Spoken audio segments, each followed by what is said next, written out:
It started with a notification at 2:17 a.m., a single buzz in the silence of my dark room, a friend request.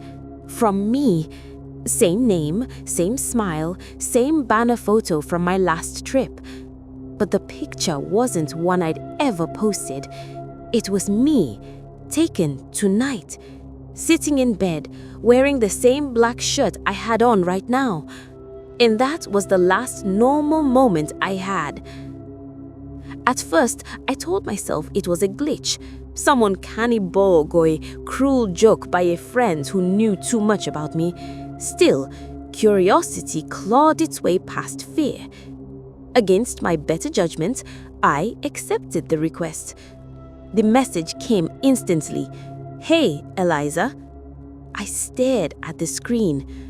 My heart pulsed so loud I could hear it in my ears. Who is this? A few seconds, then the typing bubble appeared. "It's me. Don't you recognize yourself?" My throat tightened. A strange, cold stillness filled the room. Another message popped up. "You should put your phone down and get some sleep. You look exhausted." I froze. My reflection on the black screen of my phone mirrored exactly what they described. Messy hair, tired eyes, that same slouched posture. That was impossible. I slammed my laptop shut, covered my webcam, every move clumsy and frantic. My fingers shook as I typed again. "How are you seeing me?" No reply. Instead, a notification pinged. A new post appeared on their profile. A photo of me standing in the kitchen. The air thickened with silence that felt alive. I bolted out of bed and sprinted downstairs. The kitchen was empty. The only sound, the low hum of the refrigerator. No shadows, no movement, no one there. I told myself I was imagining things, that fear could make anything seem real. When I returned to my room, a new message waited for me. "You forgot to check the hallway." My lungs froze mid-breath. I turned toward the door. The hallway was dark, just a stretch of black swallowing everything beyond it. Then my phone buzzed again. Another post. A series of photos. Me, brushing my teeth. Me, lying on the couch. Me, sleeping. Each image was time-stamped seconds after the moment had happened. I blocked the account, deleted it, reported it. 30 seconds later, the friend request came back. Same name, same photo, same chilling message. "Want to see a video?" A file appeared on my screen. My hand trembled as I tapped it open. The video began with shaky footage. My bedroom, my desk, me, in real time. The camera shifted, slowly revealing the back of my own head. I spun around. Nothing. No one there. Just my reflection in the darkened window staring back at me. Then, the final message appeared. "Stop ignoring me. I'm downstairs." For a moment, everything was still. Even the night seemed to hold its breath. Then came the sound. Floorboards creaking. Slow. Heavy. One step at a time. Moving beneath me. Coming closer. My pulse roared in my ears. I backed into the corner, clutching my phone like it could somehow protect me. Another creak, another step. Then silence. The typing bubble appeared once more. A final message blinked onto the screen. "You shouldn't have accepted." The screen flickered. The lights dimmed. My reflection warped into static. And then my phone buzzed again. New friend request. From me. It started with a notification at 2:17 a.m. Only this time, it wasn't my phone that buzzed. It was yours. Would you accept a friend request from yourself? It started again at 2:17 a.m. A buzz, a flicker of blue light cutting through the dark. A message: you need to see this stream before it's gone. The sender was one of my online friends, someone I'd only ever known through a headset and late-night chats. My half-awake brain thought it was just another random meme or creepy video, but it wasn't a joke. It was me. The house was silent, eerily so. Only the tick of the hallway clock and the soft hum of the refrigerator downstairs. The kind of quiet that makes you realize how alive your house really is when you're alone in it. My laptop screen glowed pale blue as I clicked the link. It took a few seconds to load. Then my blood turned to ice. The stream was showing my bedroom. Same bed sheets, same posters, same messy pile of clothes in the corner. And on screen, me, sitting cross-legged on my bed, scrolling on my phone. The light from the monitor matched the one illuminating my face in real time. It wasn't recorded, it was live. I leaned closer. The feed glitched. The angle shifted slightly. Now I was staring at the back of my own head. The chair creaked as I spun around. No one. Just the faint hiss of the vents and the cold, slow pulse of fear crawling up my spine. When I turned back, the live chat was already exploding. She saw it. Don't move. Closer. She's watching herself. A bead of sweat rolled down my temple. I snapped the laptop shut. But before I could even breathe, my phone lit up. The same stream was now playing there. My face stared back from its small screen, terrified, caught in the reflection of its own horror. Then the TV flickered on. The tablet, even the smart fridge downstairs came to life with a mechanical hum. Every screen in my home was showing me from impossible angles. Overhead, behind me, beneath the bed, inside the closet. Panic took over. I lunged for the router and ripped the cable out of the wall.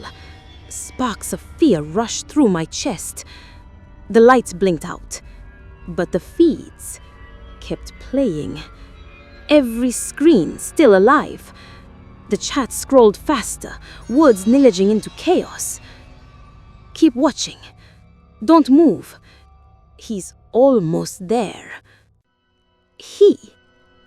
The screen flickered violently. The camera angle changed again. Now it was focused on my front door. Then came the sound. A hollow knock echoed through the house, rattling the frame. The chat erupted. Open it. Let him in. Now. My chest clenched. I crept toward the hallway, heart pounding so hard I thought it might burst. Every step across the cold wooden floor sounded like thunder. Another knock. Louder. I ran back to my room, clutching my phone like a lifeline. The stream was still running, switching angles, faster and faster. One frame showed my pale, trembling face. Another, the dark outline at the door. Then a blur of shadow crawling across the wall, stretching, growing. The chat went mad. Kill, kill, kill. The sound of footsteps replaced the knocking. Slow, deliberate, climbing the stairs. Each step groaned beneath unseen weight. I pressed myself against the wall, trembling, choking back sobs. My own heartbeat drowned everything else. The feed flickered one last time, showing my terrified face, and the doorknob beginning to turn. The comments turned into a storm of blood-red letters. Do it, do it, kill, kill, kill. The door rattled. The knob twisted. The screen zoomed closer, my face breaking apart in digital static, the pixels tearing like paper. And in the reflection of the stream, I saw it. A figure. Tall, faceless, standing directly behind me. My scream tore through the night. The screen fractured into chaos. Then, everything froze. The chat stopped mid-sentence. The stream paused, buffering forever. For a heartbeat, there was silence. Then, no notification. You need to see the stream before it's gone. Only this time, the message wasn't sent to me. It was sent from my account. It's 2:17 a.m. Your phone buzzes. A message lights up your screen. You need to see the stream before it's gone. Would you watch? You ever meet someone online who feels more real than anyone you know in person?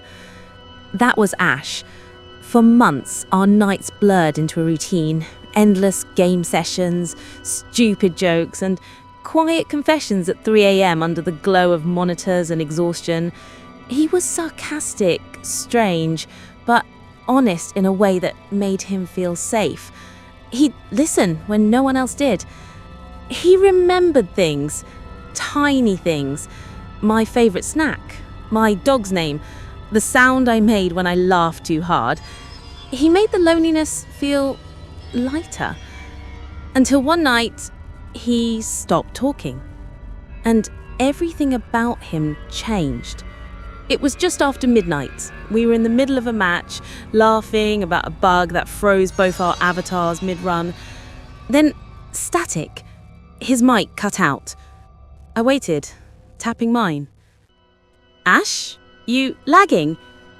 No answer. Just the low hiss of the headset. Then a sound. Not digital, not distant. Breathing. Slow. Steady. Close. I pulled the headset off, staring around my dimly lit room. The computer fan hummed, the soft blue LED lighting my desk. Nothing else. I put the headset back on. Ash, you there? Silence. Then a message popped up in the chat. Nice hoodie. The blue one. You wear it a lot. I froze. That wasn't possible. My camera wasn't on. I typed back, how do you know that? Seconds later, another message appeared. You always tie your hair back when you're nervous, like now.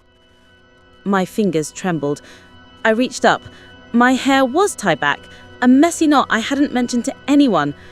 Stop screwing with me, I said, forcing a weak laugh. You're creeping me out. Then the mic came back to life. But it wasn't his voice. It was deeper, off, like someone speaking through a wall. You should really lock your window, Lila. The words hit me like ice water. My heart stopped. My gaze snapped to the side. The window. It was cracked open, the curtain shifting with the cold night air.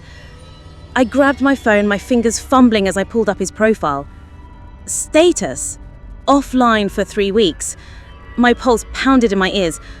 I like the socks, the voice whispered through the headset. I looked down. He was right. I ripped the headset off, throwing it across the bed.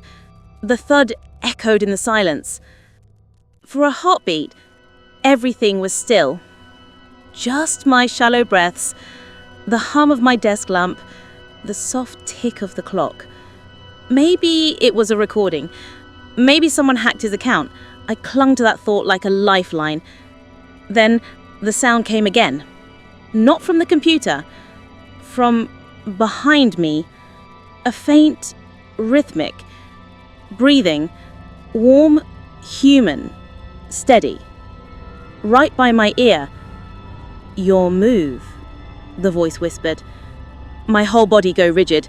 I didn't turn around. Couldn't. My mind screamed run, but my legs wouldn't obey. Every instinct told me that if I looked, if I turned even an inch, something would be there. Something waiting. The lamp flickered. My monitor blinked to life again. Ash's username lighting up the chat window. "Good game, Lila." And then, my camera light turned on. For the briefest second, I saw my own reflection on the black screen.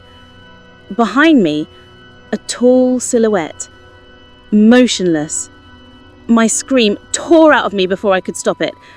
The screen glitched, static flooding across the image until my reflections split in two, one still screaming, one smiling. And then, darkness. Everything powered off. Silence. Only the faint creak of the window shifting in the wind. It's funny, people always say online friends aren't real, but sometimes they get closer than anyone else ever could. Sometimes too close. So if you're gaming late at night and someone new joins your chat and they already know your name, your clothes, your room, ask yourself this: is your camera really off? Stay spooked. Like, subscribe, and hit the bell for more chilling stories.